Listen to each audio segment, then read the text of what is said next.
Empat wanita ahli neraka. Yang pertama, istri yang lisannya tajam, senantiasa mencaci dan menyalahkan suaminya. Bila suaminya gaib, maka ia berkhianat. Dan bila sedang di rumah, maka ia terus menyakiti suaminya dengan lisannya. Bapak Ibu tahu kenapa Khadijah radhiyallahu anha dapat jaminan istana di surga?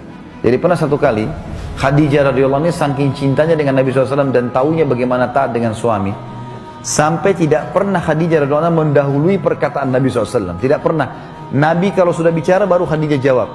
Tidak pernah Khadijah lebih dulu bertanya.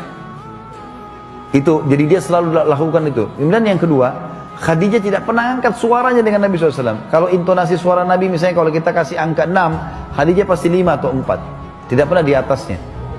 Dan saking pekanya sampai Khadijah bisa faham dari raut wajah Nabi dan dari bahasa tubuh beliau kalau beliau butuh makan atau butuh minum.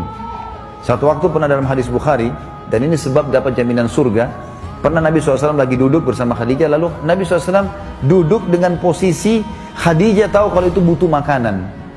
Maka Khadijah nggak banyak bicara, mengatakan, saya akan ke dapur, lalu dia pergi ke dapur, urusin makanan kesukaan Nabi SAW. Nabi pun tidak tahu kalau dia lagi bawa makanan sebenarnya. Jadi ini saking pekahnya. Begitu Khadijah lagi mau datang ke kamar, Jibril datang dari langit alaihissalam, dan Jibril berkata, hai Muhammad, sebentar lagi istrimu Khadijah akan datang. Sampaikan salam Tuhannya. Allah kirim salam sama Khadijah. Dan salamku juga. Jibril kirim salam. Ini lihat ibu-ibu luar biasa. Salamku juga sama dia, dan sampaikan kepadanya berita gembira kalau dia akan dapat istana di surga. Gara-gara apa? Pelayanannya sama suaminya nih. Istana di surga yang terbuat dari mutiara dan tidak ada keributan di dalamnya. Kenapa tidak ada keributannya? Karena memang luar biasa. Khadijah pun tidak pernah buat ribut dalam rumah tangganya. Maka Allah berikan itu. Makanya ini poin penting harus digarisbawahi. Dan yang paling berbahaya memang dari perempuan, ibu-ibu hati-hati lisannya.